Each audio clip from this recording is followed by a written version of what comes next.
पहले तो मैं ये बात बताने के लिए बहुत एक्साइटेड हूँ कि ये गुजरात और दिल्ली का जो जिस मैच की हम बात कर रहे हैं ये मैंने स्टेडियम से लाइव देखा था। तो बहुत सारी ऐसी चीजें थी जो मैंने बहुत अप क्लोज देखी, जो मैंने फील करी, और मैं इस वीडियो में वो वाली सारी बातें करूंगा। और गेम के बारे में तो ऑफ कोर्स बातें करेंगे ही, बट जब ये गेम स्टार्ट हुआ था ना तो केएल राहुल और फाफ डू प्लेसी जब बैटिंग करने आए थे तब सच में ऐसा लग रहा था कि यार पिच कितनी फंसी हुई है। देखो दिल्ली के 4 ओवर में 19 रन है और क्या मतलब फंस गई है दिल्ली यहाँ पर। बट वहां से केएल राहुल ने जब रन बनाने शुरू करे, अटैक करना शुरू करा, तब ऐसी फीलिंग आ रही थी वाह यार, मतलब मैंने स्टेडियम में बैठ के लाइव इससे अच्छी इनिंग तो नहीं देखी। एक्चुअली मैंने स्टेडियम में पहली सेंचुरी विटनेस करी थी, जबकि मैंने एक टेस्ट मैच भी देखा है बट उसमें किसी प्लेयर ने सेंचुरी नहीं बनाई थी। मैं 2 दिन गया था, मैंने काफी सारे मैचेस स्टेडियम में लाइव देखे आईपीएल के, बट मैंने आज तक कभी लाइव अपने सामने किसी प्लेयर को सेंचुरी बनाते नहीं देखा था। और मुझे ऐसा लगा कि यार वाओ व्हाट एन इनिंग्स, मतलब इससे अच्छी इनिंग मैंने एक प्लेयर की अपनी आंखों के सामने कभी नहीं देखी थी, क्योंकि ऑफ कोर्स वो एक सेंचुरी थी। पर मुझे क्या पता था कि मैं एक ही दिन में फिर 2 सेंचुरीज देख लूंगा, कि केएल राहुल की सेंचुरी को बीट साई सुदर्शन अगली इनिंग में कर देंगे और ऐसा बीट करेंगे कि अपनी टीम को जिताएंगे भी। और सेंचुरी बनानी कैसे है, वो स्टेटमेंट क्या होती है जो एक टीम को उनके घर पे हराने की होती है, अपनी टीम को मैच जिताने की होती है, वो मैं एक्सपीरियंस कर पाऊंगा। जब साई सुदर्शन और शुभमन गिल बैटिंग कर रहे थे ना गुजरात के लिए, तब ऐसा लग रहा था, पहले ऐसी फीलिंग आई कि यार अक्षर पटेल क्या कप्तानी कर रहे हैं। चलो बॉलिंग चेंजेस हटा दो, ये फील्ड सेटिंग क्या है, इतने बड़े बड़े गैप्स हैं, इतना प्रॉब्लम है, कोई फील्डर अपनी जगह पे नहीं है, बॉलर्स फील्ड के अकॉर्डिंग बॉलिंग नहीं भी कर रहे तो क्या होता है, बट इतने बड़े बड़े गैप्स फील्ड में है कैसे। बट धीरे धीरे मुझे ये बात फिर रियलाइज हुई कि शायद गैप्स कितने ही बड़े हैं। ग्राउंड तो छोटा सा है, अरुण जेटली स्टेडियम का फिरोजशाह कोटला ग्राउंड कोई दुनिया का सबसे बड़ा ग्राउंड नहीं है, actually one of the smallest grounds में आता है। जैसा चिन्नी स्वामी है उससे हल्का सा आप बड़ा कह सकते हो फिरोजशाह कोटला का ग्राउंड है अरुण जेटली स्टेडियम, जो दिल्ली का होम ग्राउंड है। वन ऑफ द जो छोटे ग्राउंड्स की गिनती में जो ग्राउंड्स आते हैं उनमें से एक फिरोजशाह कोटला का ये ग्राउंड है। तो कितने ही ज्यादा गैप्स हैं, बट साई सुदर्शन शुभमन गिल जब शॉट मारते हैं तो वो प्रिसाइसली उस जगह पे मार रहे हैं जहां से चौका निकल सकता है। और जो हम ये बातें अभी तक सुनते आ रहे थे ना, खासकर मैं सुन रहा था, चलो ये बिलीव करनी मुश्किल होती है कि यार साई सुदर्शन शुभमन गिल जब बैटिंग कर रहे हैं ना तो पता ही नहीं चल रहा है कि कब वो पावर प्ले में 70-75 रन बना रहे हैं, कब उनकी 50 हो रही है, कब वो बड़े रन बना के अपनी टीम को जिता रहे हैं। बट मैं झूठ नहीं कह रहा हूं, ऐसी ही फीलिंग थी जब साई सुदर्शन शुभमन गिल बैटिंग कर रहे थे। पता ही नहीं चला कब 2 ओवर में उनके 30 रन से ज्यादा हो गए, कब उनका पावर प्ले इतना बड़ा हो गया, कब एक्चुअली ये दोनों खिलाड़ी 10 विकेट से 200 रन बना के गुजरात को मैच जिता गए। अक्षर पटेल के लिए तो मैं सोच रहा हूं उनके पास फील्ड पे कोई जवाब क्या हो। हम क्राउड में बैठे बैठे सब कुछ देख रहे थे, हमें ही समझ नहीं आ रहा था कि गुजरात ने ये टारगेट कब कैसे चेस कर दिया। सब कुछ इतना सिंपल लगता है जब साई सुदर्शन शुभमन गिल बैटिंग कर रहे हैं। और मैं बता नहीं सकता कि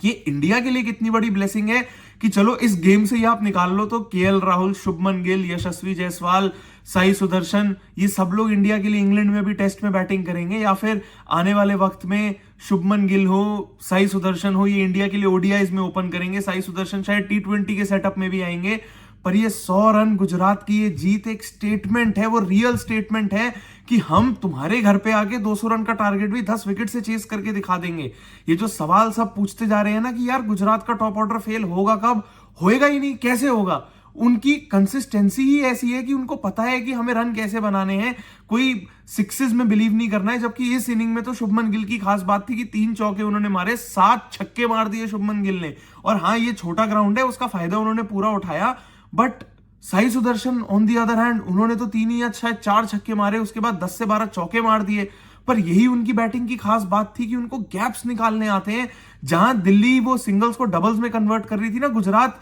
अपनी बैटिंग में वही सेम चीजों को चौकों में तब्दील कर रही थी। और यही एक डिफरेंस था गुजरात और दिल्ली में इस गेम में। गुजरात ने ये फैंस को हो या बाकी टीमों को हो, ये बहुत क्लियर मैसेज सेंड कर दिया कि तुम हमारी चिंता मत करो, अगर हमारे पास प्लेऑफ्स में जॉस बटलर नहीं हो, उसकी तैयारी हमने अभी से शुरू कर दी है कि शुभमन गिल, साई सुदर्शन यार 200 रन का टारगेट बिना कोई विकेट गवाए 10 विकेट से चेस कर रहे हैं। ये कोई हल्की बात थोड़ी है। हमने इतनी बातें करी इस आईपीएल में कि यार हमें क्या क्या सेंसेशंस मिले, क्या क्या इनिंग्स थी, क्या क्या रन चेजेस देखने को मिले, बहुत मजा आया। बट ऑनेस्टली इसलिए नहीं कि मैंने अपनी आंखों के सामने ही देखी, बट ऐसी स्टेटमेंट कौन सी टीम दे रही है जो टूर्नामेंट में इतना लेट जाकर भी लॉ ऑफ एवरेजेस को फेल कर रही है, कंसिस्टेंसी का नया मतलब डिफाइन कर रही है, 200 रन का टारगेट 10 विकेट से चेस कर रही है और सबको ये दिखा रही है कि हमें जॉस बटलर की बैटिंग की कंट्रीब्यूशन की तो जरूरत ही नहीं है, हम अभी से अपनी तैयारी में लग गए हैं कि प्लेऑफ्स में भी हमारे ये दोनों में से एक खिलाड़ी तो रन बना ही देंगे। और अभी भी ये बात आप दावे से कह सकते हो कि जिस फॉर्म में साई सुदर्शन और शुभमन गिल हैं,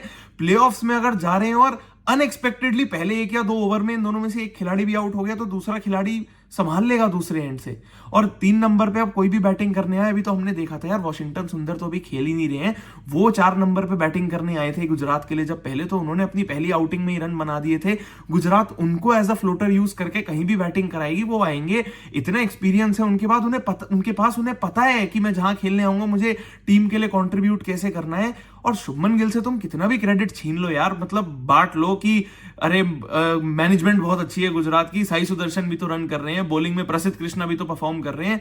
तो कैप्टनसी से उनका क्रेडिट जितना भी इधर उधर हो जाए, बट शुभमन गिल से उनकी बैटिंग का क्रेडिट कैसे छीन लोगे। इस गेम में उनकी 100 नहीं हुई मगर उनके 93 किसी 100 से कम थोड़ी है। जब जब गुजरात को वो ऑड बाउंड्रीज की मिडिल ओवर्स में जरूरत थी तो शुभमन गिल ने अटैक करके 6 रन लगा के वो रन निकाल कर दिए गुजरात को। 19 ओवर में इस टारगेट को चेस करके दिखाया, नॉट आउट रहे। और यही होती है एक रियल स्टेटमेंट कि तुम बता रहे हो जहां दुनिया तुम पे अभी भी सवाल उठा रही है, मैं सवाल उठा रहा हूं कि चलो टेस्ट क्रिकेट में शुभमन गिल कैप्टनसी के लिए इतने डिजर्विंग नहीं है जब जसप्रीत बुमराह अवेलेबल है, बट शुभमन गिल दिखा रहे हैं कि भाई मैं कर रहा हूं, मैं कर लूंगा। और ये छोटे छोटे स्टेप्स, छोटे छोटे इंडिकेशंस बहुत होते हैं कि मैं कर रहा हूं ना, मतलब मैं भी इससे ज्यादा क्या करूं। अगर तुम कह रहे हो जसप्रीत बुमराह बहुत डिजर्विंग है ठीक है, पर मैं भी तो कर रहा हूं ना, और वो कर रहे हैं, और इतना बहुत है मेरे लिए भी और शायद सबके लिए भी। गुजरात ये गेम दिल्ली से जीती और गुजरात क्वालिफाई कर गई, बट गुजरात क्वालिफाई करी तो घर बैठे बैठे आरसीबी क्वालिफाई कर गई, पंजाब किंग्स दिन में जीती थी तो वो क्वालिफाई कर गई, और अब ये 3 टीमें हमारे पास आ चुकी हैं जो पॉइंट्स टेबल में क्वालिफाई कर चुकी हैं, और एक चौथी टीम का वेट है जिसके बारे में अभी आगे थोड़ी सी बात करेंगे।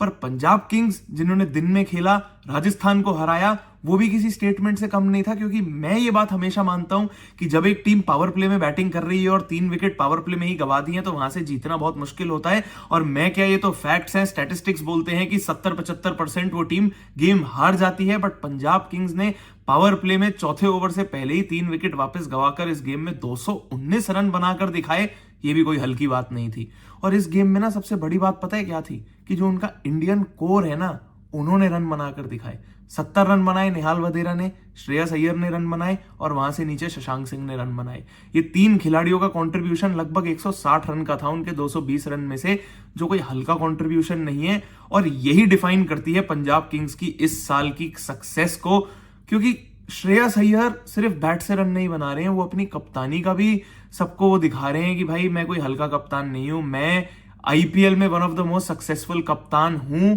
क्योंकि वो पहले ऐसे कप्तान बन गए जो 3 अलग अलग टीमों को प्लेऑफ्स तक लेकर जा चुके हैं। और किस तरीके से लेकर गए हैं, दिल्ली कैपिटल्स आज तक एक ही बार आईपीएल में फाइनल खेल पाई है जब श्रेयस अय्यर कप्तान थे। केकेआर 10 साल तक ट्रॉफी के इंतजार में थी, 2014 में जीती थी, फिर 2024 में जीती जब श्रेयस अय्यर कप्तान थे। पंजाब किंग्स 11 साल से क्वालिफाई नहीं करी थी, इस साल कर गई जब श्रेयस अय्यर कप्तान है। और इतने इंडिकेशंस काफी हैं श्रेयस अय्यर को, अपने आप को, अपने टैलेंट को, अपने क्रिकेटिंग सेंस को, अपनी नॉलेज को, अपने गेम सेंस को, अपनी लीडरशिप क्वालिटीज को और किसी तरीके से डिफाइन करने की, साबित करने की और कोई जरूरत नहीं है। सर हम मान गए, हम मान चुके हैं कि श्रेयस अय्यर के पास वो स्किल्स हैं लीड करने की, और बस इतने इंडिकेशन बहुत है। और पंजाब किंग्स अब वो क्वालिफाई कर गई है, और इस गेम में जिस पॉइंट से जीतकर क्वालिफाई करी है, ये बहुत बड़ा पॉजिटिव और बहुत बड़ा प्लस है पंजाब किंग्स के लिए, क्योंकि उनका जो गेम रुक गया था जब आईपीएल रुका था, वो तब भी 10 ओवर में 122 रन पे थे और एक ही विकेट शायद उन्होंने गवाई थी।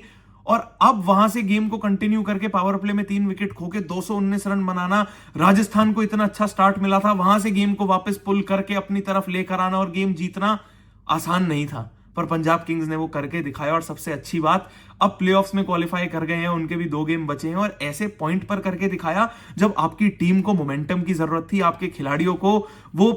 पुश की जरूरत थी और उस इंडिकेशन की जरूरत थी, उस बिलीफ की जरूरत थी कि हम कर सकते हैं, और पंजाब किंग्स ने वो करके दिखाया, श्रेयस अय्यर की कप्तानी के अंडर करके दिखाया। वीडियो पसंद आई हो तो लाइक जरूर करना, नीचे कमेंट करके आप बताना कि 3 टीमें क्वालिफाई कर गई हैं, तो चौथी टीम दिल्ली या मुंबई में से वो कौन सी होने वाली है, क्योंकि दिल्ली मुंबई एक गेम आपस में खेलेगी जो एक वर्चुअल क्वालिफायर होगा, जो जीतेगा वो क्वालिफाई करेगा। तो तो कौन जीत रहा है आपके हिसाब से? और वो फर्स्ट और सेकंड पोजीशन पे कौन सी दो टीमें होंगी जो लीग स्टेजेस खत्म होने के बाद पॉइंट्स टेबल पे फिनिश करने वाली हैं, ये भी बताना। चैनल अगर अब तक सब्सक्राइब नहीं किया है तो सब्सक्राइब जरूर कर देना, क्योंकि मैं तो ऐसे ही हर गेम के बाद आके आपको कंटेंट देता ही रहूंगा, क्योंकि अभी तो बहुत क्रिकेट और बहुत बातें बाकी हैं।